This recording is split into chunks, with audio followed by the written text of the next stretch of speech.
안녕하세요. 연애유치원 로미 언니입니다.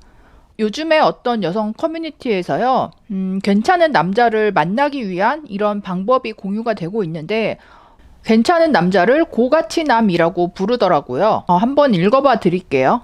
고가치남을 만나서 대접받고 사랑받으며 결혼에 이르는 걸 꿈꾸는 분들이 많을 듯해요. 저 역시 그러합니다.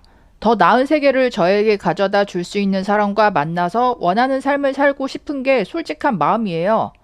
고가치남의 스펙 앞에서 한 번이라도 작아진 적이 있다면 이번 글이 도움이 될 거예요. 여러분이 생각하는 고가치남의 기준은 무엇인가요? 크게 보면 집안, 재력, 능력, 인물로 꼽을 수 있을 것 같습니다. 저는 이런 이야기를 접할 때마다 참 안타깝다는 생각이 들고는 합니다. 고가치남에 비해 제 스펙이 너무 부족한 것 같아요. 스펙을 더 높여야 하지 않을까요? 그 남자는 집안도 좋고 능력도 좋은데 그런 사람이 저를 만족해 할까요? 솔직하게 저는 스펙과 재력 모두 부족한 사람입니다. 명문대도 대기업도 전문직도 금수저도 아닌 그냥 평범한 대한민국 시민 중 한 명이죠. 하지만 저는 고가치남을 만나는데 아무런 흠이 되지 않았어요. 만남을 지속하는 건 별개의 문제니 논외로 칩시다. 왜냐하면 저는 이미 너무나 괜찮은 여자라고 자부하거든요. 구체적으로 어떤 부분이 훌륭한지 얘기해 볼게요. 남자의 외적인 요소를 보고 가치가 매우 높은 남자라고 불러왔죠. 내 가치를 내가 직접 찾아서 일깨워주는 과정을 가질 거예요. 그와 동등한 가치가 있으면 좋은 거고 없어도 큰 상관없어요. 내 가치를 보고 남들이 뭐라고 하던 말던 듣는 신용조차 하지 않아요. 나를 잘 아는 건 나 자신이니깐요. 저를 예시로 들어봅시다. 장점이라고 생각하는 걸 모조리 다 적어요. 남에게 한 번이라도 칭찬받았던 부분도 포함해야 합니다. 자, 외모. 키 170에 호리호리한 체형, 호감 가는 얼굴. 주 3회 이상 운동으로 몸매 관리, 주 1회 피부 관리, 홈케어. 거울 보고 미소 연습으로 잘 웃는다. 내 이미지에 맞게 잘 꾸민다. 성격. 항상 나를 믿는다. 자아 성찰 자주 한다. 메타인지 자기 객관화를 중요하게 여긴다. 생각이 깊고 어른스럽다는 이야기를 들어왔다. 차갑고 깍쟁이 같지만 허당, 반전 포인트. 혼자 시간을 잘 보낸다. 배우는 걸 좋아한다. 안주하지 않는다. 넓은 포용력, 긍정적이고 밝다. 감정에 치우치지 않고 이성적으로 생각한다. 성장 지향형 인간이다. 말을 예쁘게 한다. 하기로 한 건 성실히 임하고 시간을 보낸다. 징징대지 않는다. 회복 탄력성이 좋아 위기에 굴하지 않는다. 집안. 풍족하지 않지만 부모님의 사랑을 많이 받고 자랐다. 친척들과의 관계가 좋다. 부모님의 외적 내적 장점을 많이 물려받았다. 단란한 분위기이다. 재력과 능력. 회사뿐만 아니라 프리랜서로 활동하면서 돈을 벌 수 있다. 돈 벌 궁리를 항상 한다. 외주 맡길 사람들이 늘어나는 중이다. 경제 재테크에 관심이 매우 많다. 취미, 언어 공부를 선호한다. 인문 철학 사회 서적을 선호한다. 여러 가지 칼럼을 읽고 글쓰기를 선호한다. 어떤가요? 좀 부끄럽습니다만, 저보다 더 자세하게 적으실수록 아주 좋아요. 구분 지어서 나열해도 좋고 생각나는 대로 줄줄이 적으셔도 돼요. 밝히기 부끄러운 단점도 참 많은 사람이지만, 잘 넣어두고 내 장점에만 오롯이 집중하는 거예요. 이렇게 적어보고 나서는 이런 생각이 먼저 들더라고요. 뭐야? 나 너무 괜찮은데? 이렇게 멋진 나를 못 알아본다면 여자 보는 눈이 없는 거지. 이러한 장점들은 돈 주고 절대 살 수 없는 무형 재산이라고 봐요. 내 안에 차곡히 쌓인 재산이 풍족한데 고가치남에게 기죽을 필요가 없죠. 저는 늘 제 자신에게 이런 말을 해줍니다. 고가치남에겐 스펙과 재력이 풍부하지만 나는 그 누구에게도 뒤처지지 않을 강한 멘탈과 건강한 마인드를 가진 고가치녀다. 이미 고가치남과 사귀고 있다면 이런 멘트까지 추가해 줍니다. 그러니까 이 남자는 나와 함께 하길 원하는 게 당연해. 내 옆에 있던 그 멋진 남자가 내 곁을 떠나도요. 더 나은 남자가 찾아올 테니 이번에 연습 잘했다고 토닥여 준답니다. 그는 사라져도 내 가치들은 절대 사라지지 않으니깐요. 이렇게 매력적인 나를 알아봐주고 더 예뻐질 수 있도록 사랑해주는 건 어떨까요? 연애 전문가의 이런 칼럼이 있고 많은 여자분들이 여기에 환호하면서 나의 장점을 찾아보는 그런 또 그 붐이 있더라고요. 근데 정말 저는 이거를 보고 충격을 먹었어요.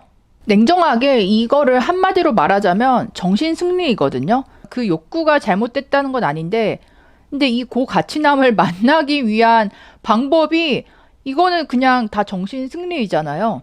연애가 아니고 결혼은 총점이 똑같은 남녀끼리 하는 건데, 이거는 딱 봐도 이 고가치남과 지금 평범한 출신의 나랑 총점이 달라요.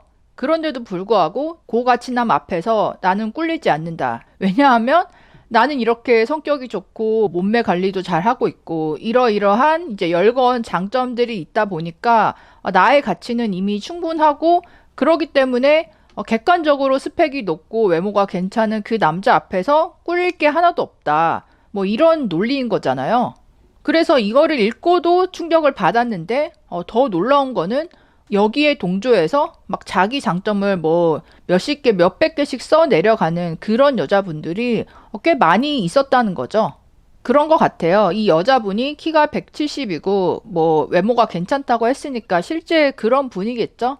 근데 그 한 가지 원투를 가지고는 솔직히 고가치남과 결혼까지 갈 수는 없잖아요. 뭐 외모뿐만 아니라 뭐 스펙도 좋거나 집안이 좋거나 뭔가가 이렇게 두루두루 갖춰져 있어야 고가치남이 결혼할 만한 여자로 보고 결혼까지 가는 건데 지금 이 칼럼으로 봤을 때는 그렇게 괜찮은 남자들을 뭐 만나본 적은 있지만 결혼까지는 못 갔기 때문에 상당히 불안한 상태이고 근데 그렇다고 해서 현실의 나의 어떤 스펙이나 조건 바꿀 수 있는 거는 사실 많지가 않잖아요.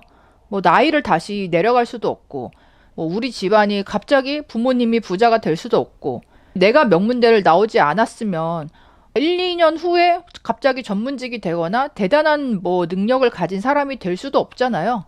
바꿀 수 있는 부분이 많지가 않은데 나이는 들어가고 있고 근데 고가치남과 결혼해서 행복하게 누리면서 사는 그런 꿈은 계속 꾸고 있고 그러니까 이게 다 안 맞다 보니까 결국은 택한 방식이 현실을 있는 그대로 인정하고 나랑 비슷한 수준의 정말 성실하고 뭐 인성이 좋은 그런 남자를 찾아서 결혼을 하는 게 아니고 정말 슬프게도 종이에 나의 장점을 혼자서 100개, 1000개 써 내려가면서 불안한 마음, 열등감, 이것들을 내 스스로 토닥토닥 하면서 잠재우고 있다는 거죠. 그리고 이런 식을 자기 혼자만 하는 게 아니고, 다른 여자들한테도 권유하고 주장을 하는 거죠. 근데 뭐 연애 결혼을 떠나서 사회는 정말 냉정하잖아요. 그리고 뭐 30 넘어서부터는 뭐 남자 여자 상관없이 각계 전투인 거고 특히나 집안 출신이 평범할수록 좋지 않을수록 정말 현실을 냉정하게 파악해서 테크트리를 잘 타서 뭐 투자도 소액부터 시작해서 잘 이렇게 굴려 나가서 3년 후, 5년 후에는 뭔가가 그래도 내가 이룬 결실이 생겨야 되거든요. 근데 30대 여자분들이 내가 가지지 못한 거, 내 부모님이 나에게 해주지 못한 거를 고가치남을 만나서 그 남자가 두 번째 아빠처럼 나를 채워주고 나를 풍족하게 해주고 그런 일은 일어나지 않거든요. 물론 이제 상향혼을 할 수는 있지만 그 상향혼을 했을 때는 반드시 어떤 다른 부분에 있어서 내가 대가를 치러야 하고 그게 결혼 생활 내내 이어진다는 거를 인정하고 자각을 하면 상향혼을 할 수 있지만 지금 이렇게 말하는 분처럼 그런 각오가 되어 있지 않고 그냥 내가 그 남자 앞에서 꿀리기 싫어서 나도 그 남자와 똑같이 대우받고 싶어서 이런 식으로 정신 승리를 한다. 나는 충분하다. 나를 만나는 네가 행운이 좋은 거다. 혼자 이렇게 밤마다 세뇌를 하고 있다. 이게 뭐 결혼을 떠나서 한 사회인으로서 뭐 제정신인가 하는 생각이 들더라고요. 그리고 스펙이 별게 없지만 외모가 괜찮아서 이 고가치남들을 그래도 썸이나 연애로는 만나볼 수는 있는 이런 이제 입장에 있는 여자분들이 제일 슬플 수 있는 게요. 차라리 외모가 별로고 스펙도 별로면 이런 고가치남과 아예 엮일 일 자체가 거의 없잖아요. 그러다 보니까 그냥 현실을 받아들이는 게 쉽고 자기랑 비슷한 남자를 만나서 결혼을 하게 되는데 이렇게 키 크고 외모 괜찮고 한데 정작 본인의 집안이나 스펙이 부족한 여자분들 이런 여자분들이 고가치남 입장에서 봤을 때 제일 그냥 쉽게 만만하게 만나보고 데리고 놀 수 있는 여자들이고, 근데 결혼은 절대 안 하잖아요. 이 고가치남도 결혼에 있어서는 자기랑 비슷한 수준을 가진 어떤 직업군이나 집안에서 자란 그런 여자를 선택한단 말이에요. 그러다 보니까 이렇게 외모 원툴이 괜찮은 여자들이 착시 현상이 심하고 시간이 갈수록 남자의 손때가 묻은 그런 여자가 될 가능성이 높다는 거죠. 이분처럼 계속 불합격을 하는데 계속 상향 지원해서 입사 지원을 하는 그런 대기 상태로 뭐 3년, 5년 이렇게 흘러가 버리면 나중에는 진짜 답이 없어지는 거죠. 아니면 자기가 재테크를 제대로 해본 그런 확실한 경험, 그 과정을 거쳐보지 않은 상태로 그냥 나도 재테크나 경제에 관심이 많다. 이것저것 읽어보고 주워 들은 그런 정보를 가지고 이 고가치남과 그런 분야에 있어서 소통을 하고 대화를 해서 이 남자에게 인정을 받는다? 이런 거는 착각이죠. 내가 직접 그 자리에 가보고 그런 경험을 한 여자가 그 남자랑 대화가 잘 통하는 거지. 내가 그런 정도의 수준이 아닌데 남자와 뭐 원활하게 소통을 한다. 남자가 인정해 주는 게 아니라요. 오히려 우습게 볼 수도 있습니다. 물론 자기 선택이긴 하지만 개인적으로는 많이 안타까운 감정이 들더라고요. 여러분들은 어떻게 생각하시나요? 댓글로도 의견 남겨주세요. 그럼 다음에 또 만나요. 안녕.